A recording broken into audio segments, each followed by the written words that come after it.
Hello friends, welcome back to the channel. मैं सुनील सोनिया आपका इस इंटरेस्टिंग वीडियो में स्वागत करता हूं। एक बहुत बड़ी प्रॉब्लम जितने भी फार्मा स्टार्टअप हैं, जितनी भी इंडिया के अंदर फार्मा कंपनी स्टार्ट हो रही हैं, मार्केटिंग कर रहे हैं, उनको फेस करनी पड़ती है, वो है मार्केट से पेमेंट कलेक्शन। जी हाँ फ्रेंड, मोस्ट ऑफ द लोग इस प्रॉब्लम से सफ़र कर रहे होंगे। आई होप मेरे पास भी जितना भी कंसल्टेशन मैं करता हूँ उसमें सबके सब 99% में बोलूँ, 1% छोड़ के, तो 99% कंपनीज के साथ ये प्रॉब्लम है, मार्केट से पेमेंट कलेक्शन। आज के टाइम पे अगर आप फार्मा कंपनी स्टार्ट करते हैं तो कोई भी स्टॉकिस्ट जो होता है आपसे प्राइमरी बेसिस पे पेमेंट के ऊपर काम करने को रेडी नहीं है, सेकेंडरी पे ही काम करता है। और आप बाउंड हो जाते हैं, 2-4 बार घूमते हैं, को नहीं मिलता है तो आप बाउंड होकर उसी के साथ चले जाते हैं और उसी पैटर्न पे काम करना शुरू कर देते हैं। शुरू में तो ये ठीक लगता है, लेकिन जैसे ही थोड़ा टाइम बीतता है, 6 महीने और 1 साल, फिर कंपनी कैश ड्राई होने लग जाती है।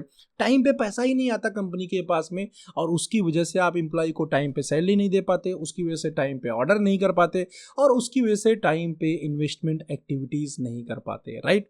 तो ये मार्केट से पेमेंट कलेक्शन होगा कैसे, कौन से स्टेप्स हमको लेने चाहिए, बहुत ही इंपॉर्टेंट टॉपिक है, ध्यान से देखिएगा। मैंने यहाँ पे 4-5 पॉइंट ऐसे सुझाए हैं, 4-5 बातें ऐसे मैं बताने जा रहा हूँ जिसको आप फॉलो करके आप जो है इस प्रॉब्लम से काफ़ी हद तक बाहर आ सकते हैं। लेकिन आपको इसके लिए रिजिट, या मैं बोलूँ कसम खाना पड़ेगा, हाँ ये काम करना ही पड़ेगा अगर मुझे मतलब अपने ऑर्गेनाइजेशन के अंदर इस प्रॉब्लम से बाहर आना है। तो सबसे इंपॉर्टेंट और एक गलत थिंकिंग जो सबके यहाँ बैठा हुआ, जितने भी स्टार्टअप्स के अंदर मैंने देखा कि जब हम होलसेलर को बिलिंग करेंगे ना तो मैक्सिमम गुड्स देंगे। कब? जब फर्स्ट बिलिंग करेंगे तो 30,000 का, 40,000 का, 50,000 का, इस टाइप का गुड्स देते हैं।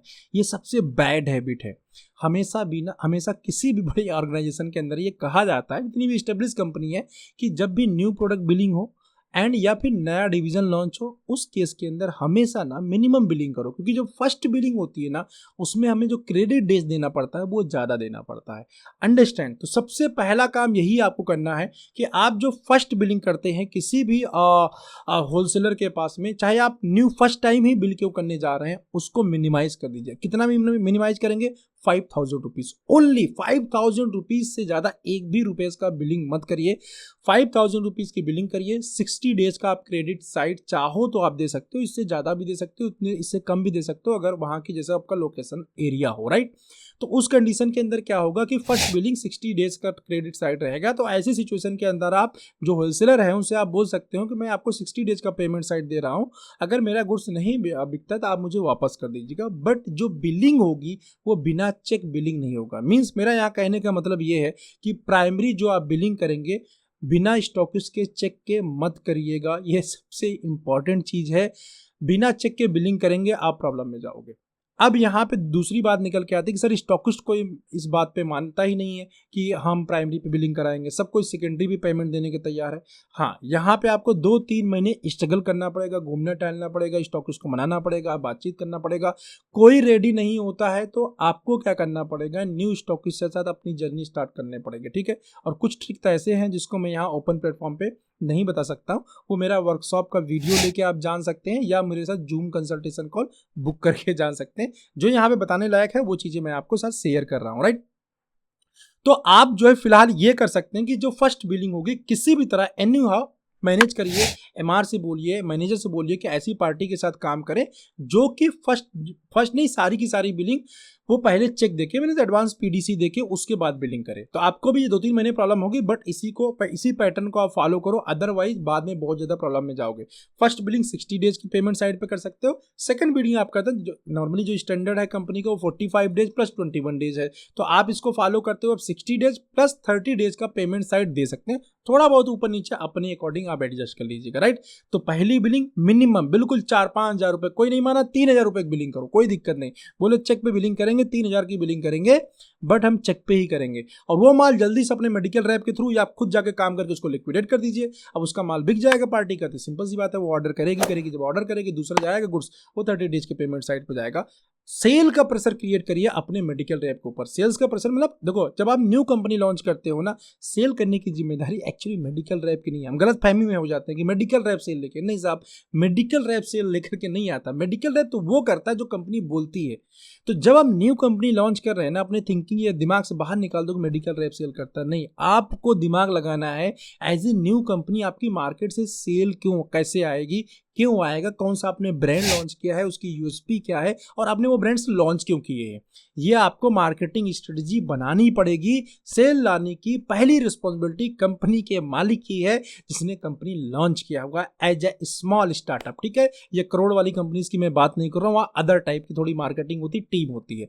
बट एज ए जब 4-5 मेडिकल रैप के साथ आप काम कर रहे हो और 1 करोड़ के बिलो मतलब बजट लेके आप अगर लॉन्च कर रहे हैं कंपनी, तो ये आपकी रिस्पॉन्सिबिलिटी है, प्राइम रिस्पॉन्सिबिलिटी है। दूसरा इंपॉर्टेंट जो पॉइंट है फ्रेंड, वो है आपका जो बिलिंग सिस्टम रखना है वो प्राइमरी रखना है। जैसे कि मैंने फर्स्ट पॉइंट में एक्सप्लेन किया हुआ है कि आपको कभी भी बिना पीडीसी के बिल नहीं करता है, बिल करना है। इसका मतलब ये है कि आपको जो बिलिंग सिस्टम रखना है वो प्राइमरी बिलिंग सिस्टम ही रखना है। एमआर का जो सेल काउंटिंग होगा या जो सेल मिलेगा वो भी प्राइमरी पे होगा, सेकेंडरी पे आप सेल काउंट मत करिए। यहाँ पे आपको एक दूसरा फायदा मिलेगा, वो है एमआर मेडिकल रैप के ऊपर आप प्रॉपर मॉनिटरिंग कर पाएंगे कितना उसने सेल किया।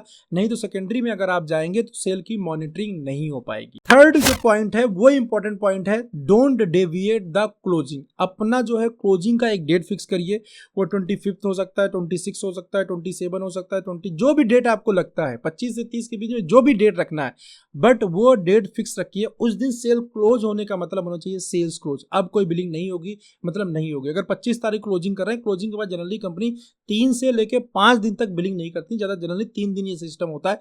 3 दिन तक वो कोई बिलिंग नहीं करेंगे, और जो भी बिलिंग होता है फिर वो नेक्स्ट मंथ में काउंट होता है, उस मंथ में काउंट नहीं होता। कोई मेडिकल रैप का टारगेट छूट रहा है, कुछ भी हो रहा है, नहीं बिलिंग होगी मतलब नहीं बिलिंग होगी। इस पॉलिसी को आपको फॉलो करना पड़ेगा स्ट्रिक्टली। नेक्स्ट पॉइंट है फ्रेंड, वो है जो देखिए मार्केट से पेमेंट ना आने का होता है, रीजन मेन जो होता है माल को डंप कर देना। अगर आप सेकेंडरी पेमेंट पे काम कर रहे हैं तो उस कंडीशन के अंदर क्या होता है, मेडिकल रैप होलसेलर के पास से गुड्स उठाता है और डॉक्टर के पास में जाके रख देता है। अब वो डॉक्टर जो पास जो रखा, 2 कंडीशन हो सकते हैं, वो अपने मन से ही ज़्यादा स्टॉक ले जाकर रख दिया, या फिर डॉक्टर ने बोला कि अवेलेबल करा दो मैं लिखूंगा। अभी डॉक्टर ने बोला अवेलेबल करा दो मैं लिखूंगा, इसका ये मतलब थोड़ी कि माल बिक गया, अभी अवेलेबल हुआ है वो प्रोडक्ट। लेकिन अगर सेकेंडरी सेल पे आप काम करते रहेंगे तो वो कैसा काउंट हो जाएगा, नहीं ये प्रोडक्ट सेल हो चुका है। अब स्टॉकिस्ट जाके आप पेमेंट मांगो कि हाँ भाई मुझे पेमेंट दे दो, बोलेगा ये प्रोडक्ट का पेमेंट ही नहीं आया। जबकि शुरुआत में क्या बात आपसे किया स्टॉकिस्ट ने, स्टॉकिस्ट ने ये बोला है कि जितना भी सेकेंडरी होगा उसका पेमेंट मैं आपको इस डेट पे दे दूंगा।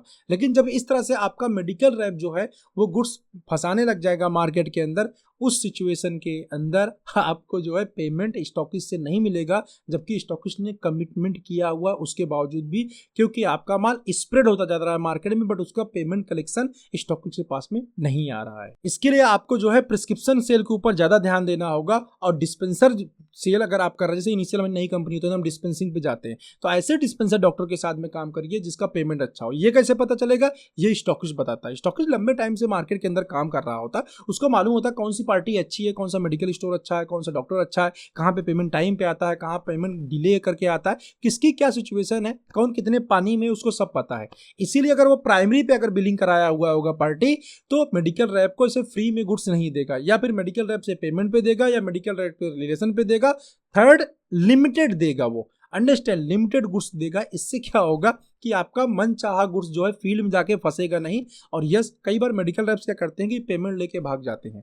अंडरस्टैंड, कंपनी की तरफ से कोई दिक्कत हुई, कोई परेशानी हुई या कुछ भी, मतलब देखो कंपनी की भी बहुत सारी मिस्टेक होती है, मैं उधर वाले पॉइंट पे नहीं जाऊंगा आज। लेकिन ये कि मेडिकल रैप बहुत सारा बिल लेके चले गए, तो आप क्या कर पाओगे, कुछ नहीं। मान लो मेडिकल रैप के पास 50,000 रुपीज़ का बिल है, 1 लाख रुपीज़ का बिल है, कहाँ तक आप ढूंढ पाओगे, कहाँ तक उनका सेटलमेंट रोक पाओगे, और कहाँ तक क्या कर पाओगे, नहीं कर सकते आप पॉसिबल। अंडरस्टैंड, और हमेशा एक हेडेक आपके दिल का बना रहेगा, कब पेमेंट आएगा, कुछ क्लियर डेट नहीं है। इसलिए प्रिस्क्रिप्शन मार्केट के ऊपर काम करिए, अच्छे कस्टमर के साथ में काम करिए। 50 लोगों से अच्छा है हम 20 लोगों के ऊपर काम करेंगे, बट टाइम पे पेमेंट लेके आएंगे, जिससे पूरी साइकिल टाइमली रोटेट हो पाएगी।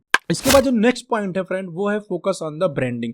बहुत इंपॉर्टेंट है। ब्रांडिंग के ऊपर बहुत सारे स्टार्टअप को मैंने देखा कि नहीं काम करते हैं। ब्रांडिंग का हम बजट ही एलोकेट नहीं करते जब हम कंपनी स्टार्ट करते हैं। जब आप बजटिंग करते हैं, सब चीज़ के एक्सपेंस को आप फाइनल कर रहे होते हैं ना, प्रमोशन का, सैलरी का, इन्वेस्टमेंट का, हर चीज़ जब फाइनल कर रहे होते हैं, वहाँ ब्रांडिंग का बजट जरूर क्रिएट करिए। और जो ब्रांडिंग का बजट है उसको फुल ब्रांडिंग में यूज करिए। अब ये ब्रांडिंग दो टाइप का हो सकता है, ऑनलाइन ब्रांडिंग भी हो सकता है, ऑफलाइन ब्रांडिंग भी हो सकता है। अब ब्रांडिंग कैसे करेंगे ये मेरे वर्कशॉप के अंदर आपको मिलेगा, यहाँ डिटेल में नहीं बताऊंगा। बट ऐसी चीजें, ऐसा काम करना है जिससे आपका नाम हो, बट मुझे उसके अगेंस्ट वो नहीं चाहिए, बिजनेस नहीं चाहिए। मैं डॉक्टर के ऊपर खर्चा करूंगा, मेडिकल स्टोर के ऊपर खर्चा करूंगा, ऑनलाइन प्लेटफॉर्म पर काम खर्चा करूंगा सिर्फ इसलिए कि मेरे कंपनी का नाम हो, मेरे कंपनी का नाम बढ़े आगे। अंडरस्टैंड। बट उसके अगेंस्ट मुझे बिजनेस नहीं चाहिए, मुझे नाम चाहिए। ये आपको एक्सपोनेंशियल ग्रोथ देता है ब्रांडिंग, लॉन्गर ड्यूरेशन में। आपको 1-2 साल 3 साल में इससे कोई बेनिफिट नहीं मिलने वाला, लेकिन मतलब आने वाले टाइम के अंदर ना 5 साल या उससे ऊपर का टाइम ड्यूरेशन आप लेके चलेंगे। इसकी वजह से आपको पैसिव सेल जनरेट होना शुरू हो जाता है। जब पैसिव सेल आने लगता है तब यस, हमारे कंपनी के अंदर कैश काउ जैसे ब्रांड बनने लग जाते हैं, और यस, एक स्टेबल इनकम या स्टेबल सेल हमारे पास में आने लग जाती है। अगर आप इस थ्रेशोल्ड तक नहीं पहुंचते हैं, ब्रांडिंग नहीं क्रिएट कर पाएंगे, तो आप उस थ्रेशोल्ड पे नहीं जा पाएंगे, उस पैसिव सेल को अचीव नहीं कर पाएंगे। और पैसिव सेल नहीं जनरेट होगी तो कंपनी के अंदर स्टेबिलिटी नहीं आएगी। अंडरस्टैंड। तो स्टेबिलिटी लाने के लिए ये सारे प्रोसेस करना जरूरी है। इसके बाद नेक्स्ट जो पॉइंट है वो मैं बात करूंगा investment on the core customers. जबकि हम इन्वेस्टमेंट करते हैं, बहुत टाइम हमने देखा कि किसी भी मेडिकल रैप के कहने पे हम इन्वेस्टमेंट कर देते हैं एज ए कंपनी। आप देखो, इन्वेस्टमेंट का आपको क्या है, क्राइटेरिया डिफाइन करना पड़ेगा, एक्टिविटी करने का क्राइटेरिया डिफाइन करना पड़ेगा, प्लस उसके पर्टिकुलर फॉर्मेट जो होते हैं उसको फॉलो करना पड़ेगा। जब तक आप इस चीज को फॉलो नहीं करेंगे तब तक बात नहीं बनने वाली। बहुत सारे स्टार्टअप यूं ही आंख बंद करके चल रहे होते हैं। देखो, डॉक्यूमेंटेशन जब तक आप मेंटेन नहीं कर पाएंगे ना, मेडिकल रैप कहीं इन्वेस्टमेंट किया, एक्टिविटी किया, बिजनेस आया और मेडिकल रैप छोड़ चला गया, साथ में बिजनेस भी लेके क्या कर लोगे आप? कुछ कर पाओगे? कुछ नहीं कर पाओगे। एज ए कंपनी ना आपको हर एक चीज के डॉक्यूमेंट करना बहुत ज्यादा इंपॉर्टेंट, क्योंकि मेडिकल रैप अगर छोड़ के गया, दूसरा मेडिकल रैप लेके आओगे, फिर से सेल को मेंटेन करना होगा। जब फिर से सेल मेंटेन करना है तो आपको मालूम होना चाहिए बिजनेस कहां से आ रहा था। तो इसलिए पहली बात तो मेजर जो इन्वेस्टमेंट एक्टिविटीज होनी चाहिए आपके कोर कस्टमर पे होना चाहिए, चाहे वो केमिस्ट हो या फिर डॉक्टर हो। सेकंड, उन दोनों ही कंडीशन के अंदर जो भी कस्टमर मेरा है उसकी ट्रैकिंग प्रॉपर होनी चाहिए। थर्ड, उसकी डेटा सीट हमारे पास मेंटेन होना चाहिए, वो रिव्यू के अंदर हम बेसिकली देखते हैं, या फिर इन्वेस्टमेंट का अलग से फॉर्मेट होता है, उसके ऊपर हम ट्रैकर यूज करते हैं। ये फार्मा स्टार्टअप टूल किट मेरा आता है, उसके अंदर ये सारे फॉर्मेट्स आपको मिल जाते हैं। तो आपको ये सारी चीजें यूज करनी पड़ेंगे। तो फ्रेंड, ये था मार्केट से जो सारे पॉइंट मैंने बताया आपको, ये से मार्केट से पेमेंट कलेक्शन के सिस्टम। अगर आप इन सब चीजों को फॉलो करते हैं, हाँ, यहाँ पे एक चीज मैं फिर से दोबारा थोड़ा सा रिपीट कर दूंगा, वो है primary billing system. Primary billing system को आप इंश्योर करिए। थोड़ा डिले होगा, सब कुछ होगा, लेकिन सेकेंडरी बिलिंग सिस्टम में मत जाइए। Hard and fast rule follow करिए। जितना भी पेमेंट डेज आप क्रेडिट साइड दे रहे हैं उतना ही दीजिए, उस पर चेक प्रेजेंट करिए।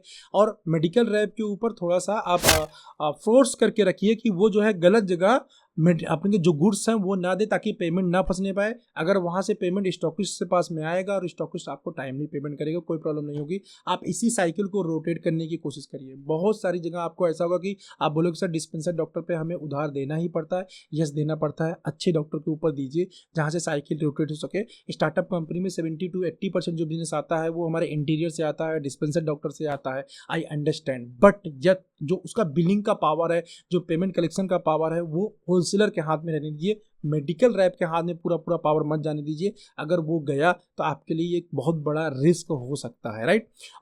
और भी इनोवेटिव चीज़ें जानने के लिए मेरे साथ जूम कंसल्टेशन बुक करके एक बार बात कर सकते हैं आप, या मेरे जो वर्कशॉप है how to run a company, how to review a company, ये सब चीज़ें आपको देखने को, इसके अंदर ये सारी चीज़ें सीखने को आपको मिलेगा। फार्मा स्टार्टअप टूल किट लेना चाहते हैं तो 2500 रुपीज़ कॉस्ट है। आप जब नीचे मोबाइल नंबर आ रहा है यहाँ पे आप पे करके ले सकते हैं। डिटेल मैंने डिस्क्रिप्शन में डाल दिया है, वहाँ से भी जाके आप चाहो तो परचेज कर सकते हो। आई होप आपको ये वीडियो समझ में आया होगा, हेल्पफुल लगा होगा। और कौन से प्रॉब्लम से आप गुजर रहे हो as a startup, payment collection से रिलेटेड और कौन सा प्रॉब्लम आप फेस कर रहे हो, मुझे कमेंट करके बताओ वीडियो के अंदर।